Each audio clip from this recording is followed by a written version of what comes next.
이 시각 정치권 이슈 살펴봅니다. 검찰이 대장동 사건의 항소를 제기하지 않기로 하면서 검찰 내부와 정치권을 뒤흔들고 있습니다.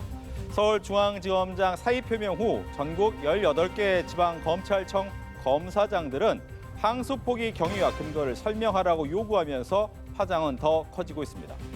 정성호 법무부 장관 구형보다 높은 형이 선고돼 항소를 하지 않아도 문제되지 않는다고 판단했다면서 신중하게 알아서 판단하라고 했다고 윗선 지시 의혹에 선을 그었습니다. 여야도 강하게 맞붙었습니다. 더불어민주당 김병기 원내대표는 한 줌도 안 되는 정치 검사들의 항명은 국민과 민주주의에 대한 도전이라면서 국정조사 등 가능한 모든 수단을 동원하겠다는 뜻을 밝혔습니다. 반면 국민의힘 장동혁 대표는 7,400억 원짜리 항소 포기라며 단군 이래 최악의 수사 외압이자 재판 외압, 명백한 집권 난용이고 탄핵 사유라고 맞섰습니다. 관련한 내용 자세히 짚어보겠습니다.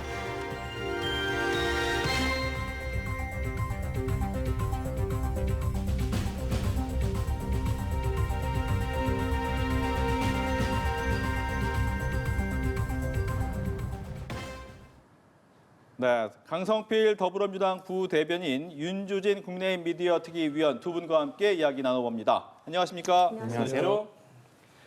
먼저 자세한 내용에 들어가기 전에 정성호 법무부 장관이 오늘 직접 이야기한 내용이 있습니다. 이야기 듣고 대담 시작하겠습니다.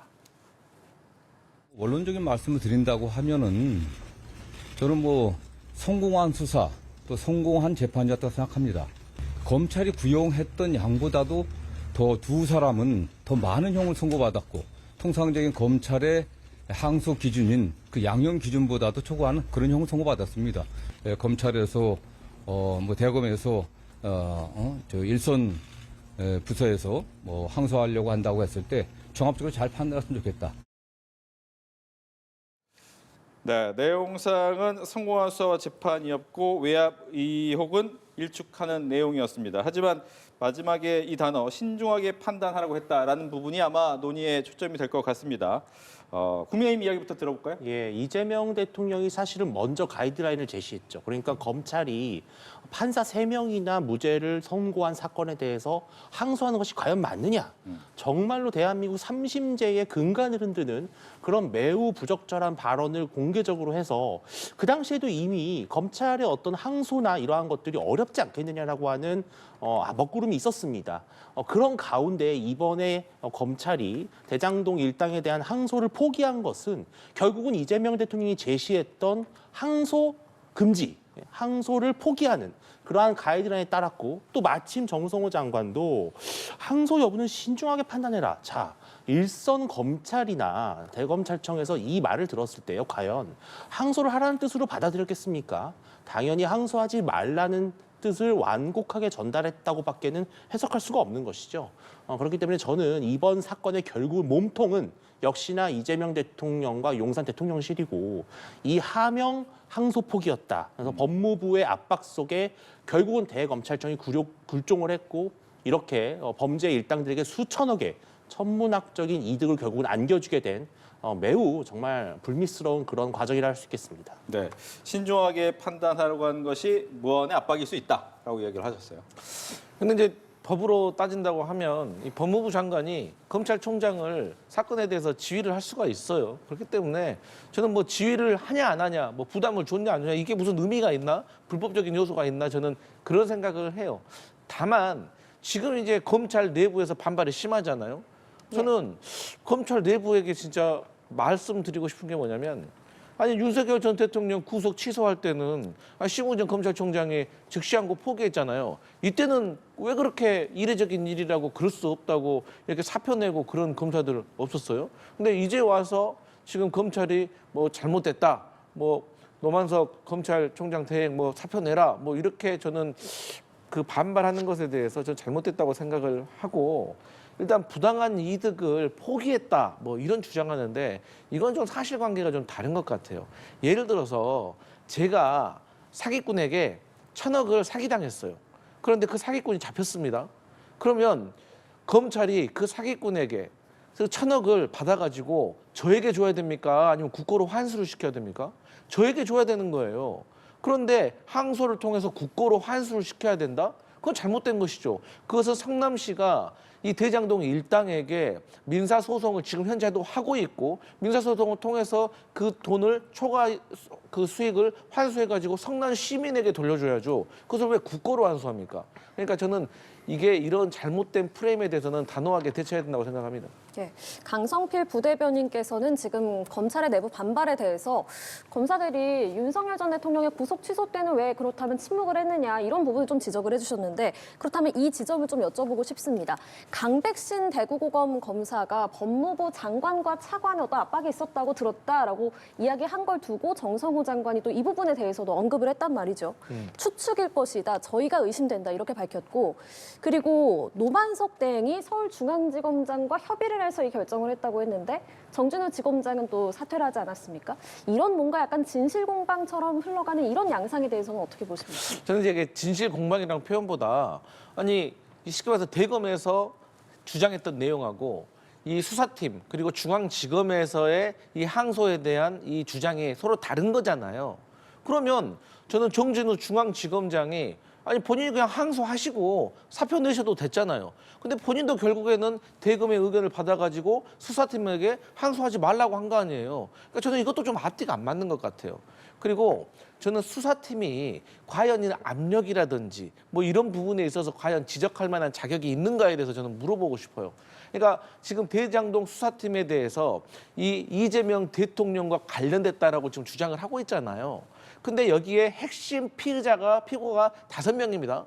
이게 유동규, 김만배, 정영학, 정민용 그리고 남욱 이렇게거든요. 예. 근데 남욱 변호사 같은 경우도 울면서 회유와 협박을 받았다고 그 진술을 변경을 하고 있어요. 그리고 정영학 회계사에 그 제출했던 그 핵심 자료 그게 뭐냐면 평당 단가가 1,400만 원이냐 1,500만 원이냐 이거 상당히 중요한 거거든요. 이재명 대통령과 관련해가지고 배임죄와 관련해서. 근데 이것도 정영학 회계사가 검찰의 조작이라고 지금 얘기를 하고 있어요. 쉽게 말해서 이제는 유동규 한 명 빼놓고는 모두 다 이재명 대통령과 관련돼서 불리한 진술을 하다가 유리한 진술로 바꾸고 있거든요. 그러면 이 유동규마저도 사실 본인이 3억을 남욱으로부터 받아가지고 누구한테 줬다고 했어요? 김용과 정진상에게 줬다고 했잖아요. 근데 이것도 알고 보니까 유동규 씨가 본인의 개인 채무를 철거업자한테 변제한 거잖아요. 그러면 그 말도 틀린 거예요. 그렇기 때문에 사실 그 대장동 일당의 1차 1심 그 법원에서도 유동규 씨를 검찰이 구형 7년을 했는데 8년으로 올려치기 했습니다. 정미용 씨도 5년 했는데 6년으로 올려치기 했어요. 이것은 검찰과 피고인들의 이 일종의 플리바게닝, 불법적인 플리바게닝에 대해서 법원이 엄벌에 처한 거거든요. 그렇기 때문에 저희는 이런 수사와 관련해가지고 과연 수사팀이 이게 무슨 외압이 있었다더니 의혹이 있었다니 그런 주장을 할 자격이 있는가. 그리고 법원에서도 이런 검찰의 잘못된 행태에 대해서 엄벌을 처한 것이다. 그렇게 보고 있습니다. 예, 국민의힘 입장 듣겠습니다. 이번 1심의 판결을 마치 뭐 전지전능한 판결처럼 말씀을 하시는데요. 대한민국은 엄연히 3심제를 운영하고 있습니다.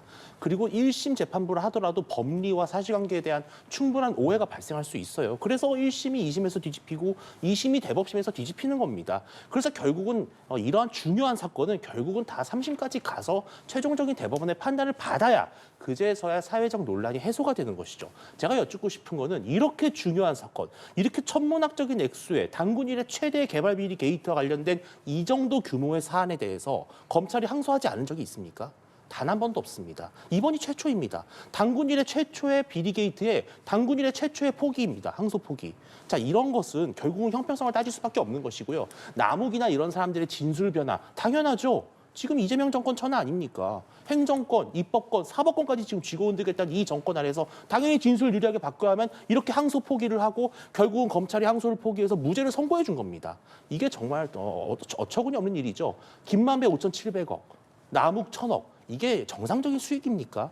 그거 당연히 국가가 국민을 대신해서 추징하고 그 추징하는 형사사건이 재판이 나와야 그걸 증거를 삼아서 민사소송이 이루어지는 거거든요. 그렇기 때문에 이번 항소 포기는 사실상 면죄부를 준 것이고요. 1심 재판부가 확신을 갖지 못했던 또 하나의 이유. 이재명 대통령이 재판에 불출석을 너무나 많이 했습니다. 핵심 증인인데 나오지 않았습니다. 이러한 부분까지 좀 종합적으로 따져야 한다고 봅니다. 근데 이제 이 형사 재판에서 뭐 항소하고 상고심 가가지고 이 대장동 대장동 일당이 유죄를 받았다. 그러면 나중에 민사 그 재판에서도 물론 유리한 어떤 요인은 될 수가 있지만 엄연히 형사 사건하고 민사 사건하고 이 재판의 이 용도와 역할이 다른 겁니다. 그렇기 때문에 저는 다시 말씀드리지만 성남시에서 이미 이 대장동 일당과 관련해 가지고 초과 이익 환수하는 부분을 진행을 하고 있다는 점을 말씀드리고, 그렇게 이 대장동 일당들의 잘못된 범죄 수익에 대해서 국고로 환수하려고 하는 의지가 있다면 저는 국민의힘과 검찰은 왜 50억 클럽에 대해서는 제대로 수사를 안 하고 있죠? 우리 대한민국 국민들 다 기억하실 겁니다. 아니 어떻게 무슨 대기업도 아니고 어떻게 30대 남성이 퇴직을 하면서 50억을 퇴직금으로 받을 수가 있습니까? 이거 누가 이해하겠습니까? 이거는 김만배 씨가 곽상도 그 전 국회의원에게 컨소시엄의 특정 은행이 이탈하지 않도록 청탁한 거예요. 그리고 우리 그 윤석열 전 대통령의 뭐 스승격인 박용수 특검도 어떻게 됐습니까? 여기서 그 다른 특정 은행이 또 컨소시엄으로부터 참여해달라는 그런 청탁을 받고 여기에 대해서 딸이 대장동에 아파트를 받고 11억의 대여금을 받았다는 이런 것들이 있는데 이거 제대로 다 수사되고 제대로 처리됐습니까? 곽상도 씨는요, 아들이 50억을 퇴직금을 받았는데도 불구하고 본인만 정치자금법으로 벌금 800만 원밖에 안 받았어요. 이런 것에 대해서는 아무런 말도 안 하면서 민사소송으로 이루어져서 향후에 환수할 수 있는 내용에 대해서만 지적한다는 것은 좀 앞뒤가 맞지 않는다고 생각을 합니다. 네, 반론. 50억 클럽 사건을 여기에 갖고 오는 것은 저는 좀 약간 대수 몰탁이라고 생각이 드는 게요. 저는 그 사건도 제대로 수사해야 된다고 생각합니다. 국민의힘이 언제 50억 클럽 관련해가지고 지금 민주당이 대장동 일당들을 마치 정의의 무슨 피해자인 것처럼 옹호하는 것처럼 그렇게 하지 않았습니다. 50억 클럽 당연히 수사돼야 되고요. 50억 클럽 사건에는 사실 국민의힘 말고도 민주당과 매우 친밀도가 높은 그런 인사들도 많이 섞여 있습니다. 그 부분은 그 부분들을 당연히 수사하는 것이고요. 결국은 이번에 이 항소 포기가 됨으로써 이렇게 수천억, 정말 지금 하루에 2.5억씩 번다는 거 아니겠습니까? 진중권 씨가 그랬어요. 몇 년만 버티고 나오면 재벌되니까 부럽다 그랬습니다. 지금 국민들 모두 속이 다 뒤집힐 겁니다. 이렇게 당연히 성남 시민들을 위해서 쓰였어야 될 그 수익금을 일부 몇 명이 정말 수천억씩 축제하는 이러한 광경을 보고도 검찰이 항소를 포기했다? 지금 그리고 검찰이 나온 이 반응을 보시면요. 심우정 검찰총장이 그 당시에 윤석열 대통령 즉시 항고를 하지 않은 것은요. 일시적인 어떤 석방의 문제였지 어떤 죄의 유무를 다투는 문제가 아니었습니다. 그리고 결국은 윤석열 전 대통령 지금 구속돼 있습니다. 그런데 이번 항소 포기는 검찰이 항소를 포기함으로써 더 이상 재판부에서 이 문제를 다루지 못하게 되기 때문에 확정 판결이나 다름이 없는 것입니다. 너무나 이거는 무리한 것이었고 결국은 이거는 정성호 장관이 책임지고 아마 사퇴해야 할 문제로 비화될 거라고 봅니다. 근데 이제 그 윤석열 전 대통령의 구속이 취소된 거에 대해서는 제가 봤을 때 이제 국민의힘 측하고 저희 민주당이 바라보는 시선, 그러니까 이 그때 당시의 사건에 대한 무게감과 엄중함에 대해서 인식 차이가 좀 있는 것 같아요.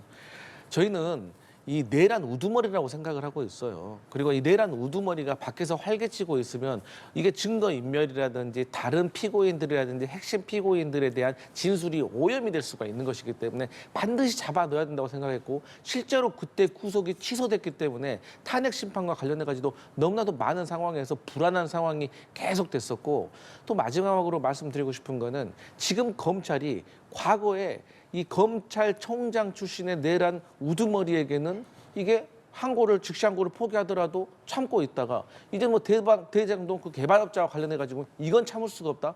많은 국민들과 저희 민주당의 지지자들은 이렇게 의심할 수밖에 없다 이렇게 보여집니다. 네, 이렇게 두 분도 팽팽하지만 여야 지도부의 대화 발언이라고 할까요? 엄청 강한 이야기가 나오고 있습니다. 이 대담 이야기도 듣고 계속해서 이야기 나눠보겠습니다. 친윤 정치검사들의 쿠데타적 항명이 참으로 가관입니다. 이들의 항명은 강백신 검사를 주축으로 하는 한 줌도 안 되는 정치검사들이 국민과 민주주의에 대한 도전입니다. 정치검찰의 항명과 조작기소 의혹을 반드시 진상규명할 겁니다. 국정조사, 청문회, 특검 등 가능한 모든 수단을 동원해서 당신들이 어떤 행위를 했는지 밝혀보겠습니다. 입막음용으로 대장동 일당 호주머니에 7,400억을 꽂아준 것입니다. 7,400억짜리 항소 포기입니다. 이재명만이 할 수 있는 일입니다. 단군 이래 최악의 수사 외압이자 재판 외압입니다. 명백한 직권남용이자 탄핵 사유입니다. 국민의힘 입장에서는 탄핵 이야기까지 꺼냈습니다. 여기에 대한 얘기도 들어볼게요. 만약 정말로 대통령실에 어떤 암묵적인 지시가 있었고 이것에 따라서 법무부 장관이 불쾌감이나 거부감을 드러냈고 이것이 검찰청의 이번 항소 포기를 이끌어낸 주요 요인이었다면 이건 당연한 권력 남용입니다. 직권 남용입니다. 수사 개입입니다. 당연히 이것은 탄핵 사유가 될 수 있는 것이죠. 중대한 헌법에 대한 위반이라고 볼 수 있는 것이고요. 지금 친윤 검사 이런 자꾸 프레임을 쓰고 계시는데 민주당은 지금 모든 검찰 식구들을 다 친윤으로 몰아넣고 있는 거나 다름없습니다. 지금 이번 항소 포기와 관련해서 검찰 내부에서 어떤 특정 계파나 라인에서 지금 반발하는 것이 아니라 곳곳에서 지금 불협화음이 터져나오고 있고 대검 연구관들조차도 지금 현재 상당히 이 불편한 기색을 드러내고 있다고 합니다. 왜냐? 그동안에 어떤 정권에서도 이렇게 중요하고 이렇게 중대한 사건에 대해서 항소를 포기한 적이 없다는 것입니다. 그리고 지금 민주당 선동하고 있는 것이 자꾸 예규를 들고 있어요. 예규상으로 이런 정도 수준이면 일반 사건은 구형량의 절반 이상, 중요 사건은 뭐 3분의 2 이상이면은 항소를 한다라고 되어 있지만 그 미만이라고 해서 항소를 하지 않는다라는 규정은 어디에도 없습니다. 그리고 그동안 보십시오. 검찰은 대부분 이런 사건에 대해서 항소를 해왔고 결국은 마지막에 3심까지 갔습니다. 왜 이번 사건만 유독 이재명 대통령이 공범, 주범으로 엮일 수도 있기 때문에 항소를 포기한 것이 아니냐. 이것이 너무나 당연한 상식적인 의혹 아니겠습니까? 네. 그렇다면 지금 말씀하신 것이 18개 지방검찰청 검사장들이 모두 친윤 검사냐라는 의문이 들을 수밖에 없을 것이고 또 하나 특검도 함께 하겠다라고 하면 또 검사를 활용하겠냐라는 부분에 대한 또 의문도 들을 것 같고 과연 탄핵 사유냐 이 부분도 또 논란이 될 것 같거든요. 좀 이야기를 듣겠습니다. 그러니까 이제 뭐 저는 친윤 검사냐라는 표현보다는 전체적으로 이 검찰 조직 문화 자체가 좀 잘못됐다라고 생각을 해요.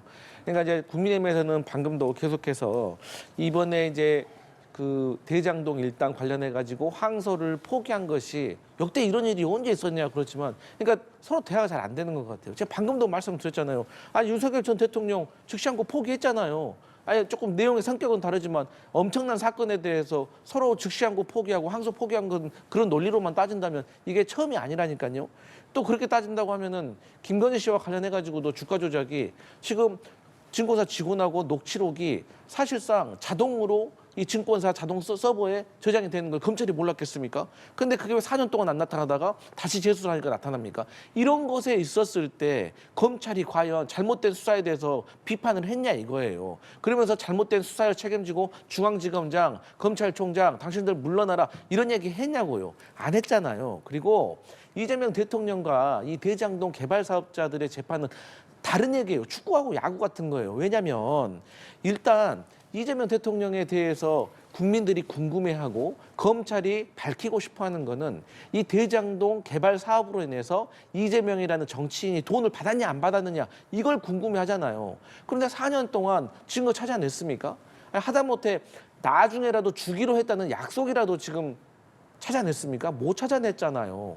그리고 이재명 대통령 입장에서는 오히려 이러한 항소 포기로 인해서 정치적으로 논란이 되고 자꾸 국민의힘에서 이재명 대통령을 위해서 이렇게 항소를 포기한 것이다라는 프레임이 더 씌워지기 때문에 정치적으로 손실을 계산해도 이재명 대통령에게는 손해인 거예요. 이런 차원이기 때문에 얼마 전에도 이재명 대통령은 여당이 추진하고 있는 재판 중지법에 대해서도 대통령실이 스톱이라고 정지를 하자고 했던 것이거든요. 그렇기 때문에 저는 국민의힘이 최혜병 특검을 대하듯이 이 사건에 대해서 한번 생각을 해보셔라.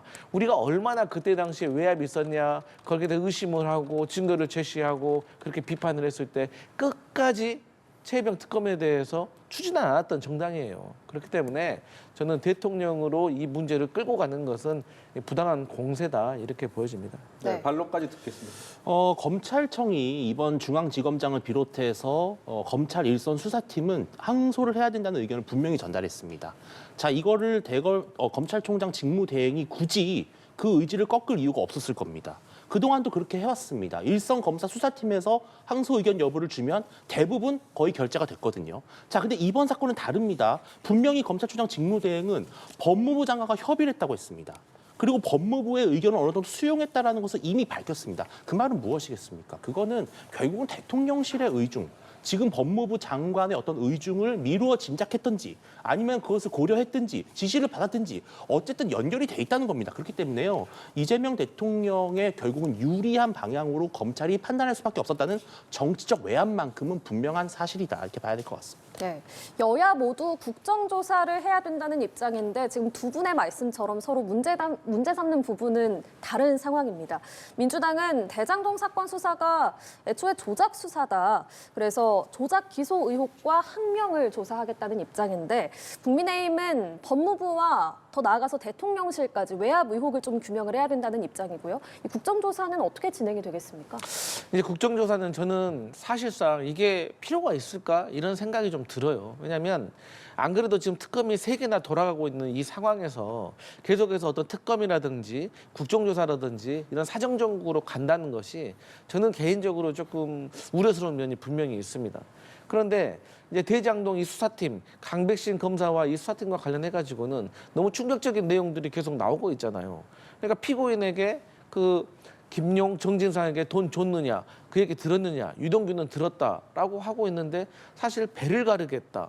애 사진 보여주면서 이거 애들 보고 싶지 않냐, 여기 계속 있을 거냐, 이런 식으로 협박했다는 거의 뭐 영화에서나 나올 일 아니겠습니까? 그리고 이 사건 말고도 사실 대북 송금과 관련해 가지고도 김성태 쌍방울 전 회장 같은 경우는 한국에 귀국을 했을 당시에는 이재명 대통령 일면식도 없다 모른다라고 했어요. 근데 검찰의 회의가 계속되니까 연어 술 파티가 의혹이 생기는 것이고 이런 과정 속에서 또 이재명 대통령에게 불리한 증언들을 이어지고 또 그러한 피고인들이 진술이 변경되는 이런 과정 속에 있어서 저는 이 국정조사가 반드시 필요하다면 또 진행을 해야 되겠지만 그 전에 좀 신중하게 다르게 해결을 할 수 있는 방법이 있으면 좀 다른 방법으로 했으면 좋겠다는 생각이 있습니다. 네, 어떻게 생각하세요? 저는 이번 기회에 모든 걸 한번 다 죄송합니다. 털고 갔으면 좋겠습니다. 그러니까 뭐냐 하면 애초부터 대장동 사건의 실체적 진실에 대해서도 다시 한번 짚어보는 겁니다. 일선 수사들, 기관들, 그다음에 증인들 전부 다 불러내서 하고요. 마지막 단에서는 결국은 이 마지막에 항소 포기를 하게 된 경위, 정확한 내부 사정, 누가 누구에게 어떤 말을 전했는지, 누가 무슨 판단을 했는지를 따져보자는 겁니다. 자, 그런데 이거는 완전히 고양이한테 생선가게를 맡기는 격인 것이 지금 최근에 여러 가지 운영이라든지 국감을 보시면은 이 증인 채택 문제에 있어서 얼마나 민주당이 일방적으로 자신에게 유리하게 했습니까? 아예 증인이 없는 인사청문회도 정말 많았습니다.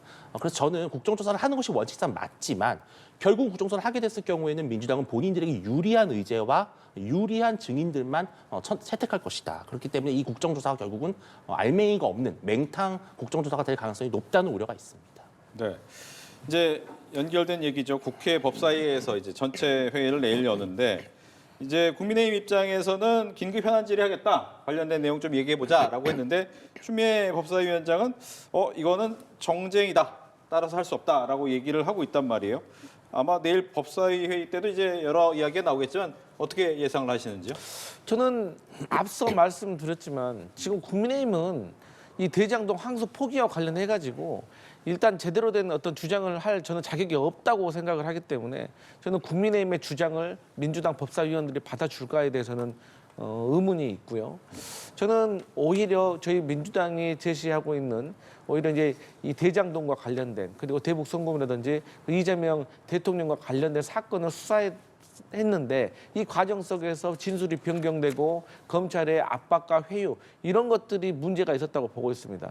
근데 이제 어쨌든 이 그 연어 술 파티라든지 이런 문제에 있어서는 제가 그런 이제 법무부에서 대검을 통해 가지고 감찰을 하고 있는 걸로 알고 있어요. 그래서 이런 것들은 또 법무부에서 또 감찰을 통해 가지고 밝혀야 될 부분이 있는데 이걸 법사위로 끌고 와 가지고 정쟁으로 끌고 간다는 것은 저는 필요 없는 정쟁에 빌미만 준다 생각합니다.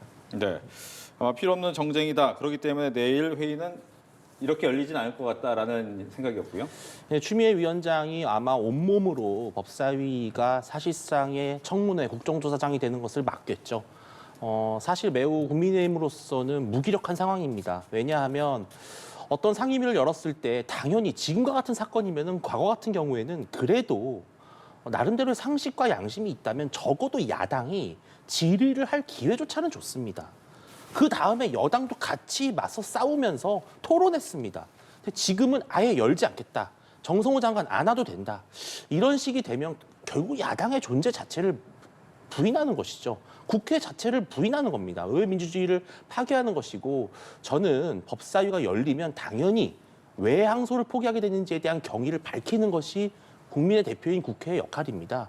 여당이라고 해서 무조건 지킬 것만이 아니라 정말 떳떳하다면 불러서 물어보면 되는 거 아닙니까?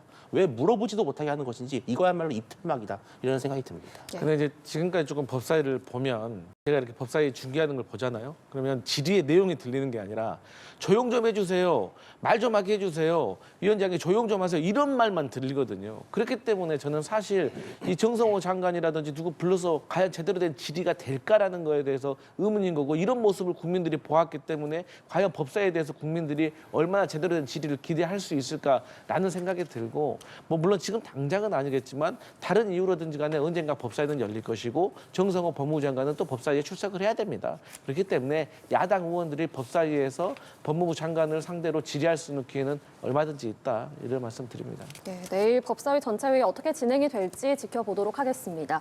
오늘 나온 여론조사 결과도 함께 보겠습니다. 리얼미터가 에너지경제신문 의뢰로 지난 3일부터 닷새간, 그러니까 지난주 월요일부터 금요일까지죠, 전국 18세 이상 2,528명을 대상으로 조사한 결과입니다.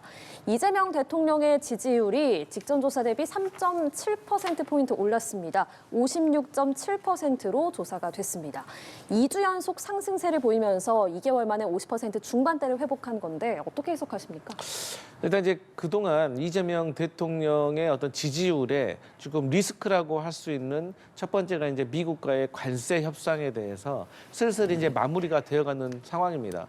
뭐 물론 아직 팩트 시트가 나오진 않았지만 지금 현재 언론 보도에 따르면 우리가 이제 뭐 경제적인 문제, 관세적인 문제가 아니라 지금 핵 추진 잠수함과 관련해 가지고 이 부분에 있어서 마무리 단계, 그러니까 이게 핵 추진 연료 그리고 뭐 플라토늄이라든가 제철이라든가 이런 문제에 있어서 한미 원자력 협상이라든가 나머지 이 디테일하게 들어가야 될 문제들이 있기 때문에 이 부분에 있어서 마무리가 되는 것이다라는 이제 분위기가 전해지면서 일단 미국과의 관세 협상을 좀 성공적으로 마무리해 가고 있구나. 거기에 플러스 우리 국가 안보에 상당히 중요한 핵 추진 잠수함까지 덤으로 얻었구나라는 어떤 보도가 이어지면서 사실 경제 대통령이라는 이재명 대통령의 이미지가 조금 더 부각되고 있는 것이 아닌가 그렇게 보여지고, 또 이제 국내 정치적으로도 이제 여러 가지 이제 국정감사라든가 이런 것들이 종료가 됨으로 인해서 사실 국정감사에서 야당이 계속해서 제기해왔던 뭐 김현지 실장이라든지 뭐 최민희 과방위원장이라든지 이런 문제 자체가 이제 소모가 됐기 때문에 이제는 지방선거 모드로 지나가는 정치 모드 안에서 이재명 대통령의 지지율이 올라가는 것이 아닌가 그렇게 보여집니다. 네, 원자력 추진 잠수함 같은 에이펙 성과에 어떤 영향이 이어진다, 그렇게 볼 수 있을까요? 뭐 역대 어느 정부나 사실은 외교 순방이라든지 어떤 국제적인 행사가 있을 때마다 대통령의 지지율이 일시적으로 상승했던 것은 사실입니다. 그렇기 때문에 그것은 너무 놀라운 상황은 아니고요. 다만 이제 국민의힘 입장으로서는 김현지 실장 문제라든지 최민희 과방위원장의 수금 결혼식 이런 여러 가지 이슈들이 있었지만 이러한 것들에 대한 불편한 정서들이 결국은 중도층이 계속 남아 있는 것이고요. 그런 가운데에서 나름대로 국민들이 우려했던 관세 문제에 대한 어느 정도의 해결 방향이 보이기 때문에 일시적으로 좀 대통령 지지율이 상승세를 일으킨 것이다 이렇게 보입니다. 네, 정당 지지도 조사도 보겠습니다. 더불어민주당이 46.5%, 국민의힘이 34.8%로 나타났습니다. 양당 지지율 격차가 전주 7.5%포인트였는데 11.7%포인트로 벌어졌습니다. 민주당은 1.1%포인트 상승을 한 거고요. 국민의힘은 3.1%포인트 하락한 건데요. 이 배경은 어떻게 보십니까? 그러니까 이제 국정감사를 지나면서 국민들이 이 국민의힘에게 계속 좀 실망을 하는 것 같아요. 그래도 야당으로서 조금 정책적인 질의를 한다거나 또 부동산 문제와 관련해 가지고 계속해서 그 공격만 할 게 아니라 대안을 냈어야 되는데 계속해서 공격만 하고 잘못된 것이라고만 얘기를 하고 있기 때문에 거기에 대해서 실망을 했다고 생각을 하고, 일단 최근에도 이제 박성재 전 법무부 장관과 관련해 가지고 비위 행위가 좀 드러나고 있고, 추경호 전 경제부총리와 관련해 가지고 계엄과 어떤 공범적인 상황이 있는 것이 아니냐. 그리고 김건희 씨와 관련된 계속해서 뇌물과 관련된 내용들, 그리고 특히나 김기현 전 국민의힘 당대표의 배우자가 김건희 씨에게 명품 가방을 건넨 것들, 이러한 것들이 전체적으로 국민들에게 좀 부정적으로 작용해서 국민의힘의 지지도가 내려가고 민주당의 지지율이 올라가는 것이 아니냐, 그렇게 보여집니다. 예, 국민의힘 지지율 하락폭이 좀 상대적으로 큽니다. 어떻게 보세요? 예, 아무래도 최근 들어서 계속해서 전 정권의 이제 김건희 여사에 관련된 여러 가지 논란들이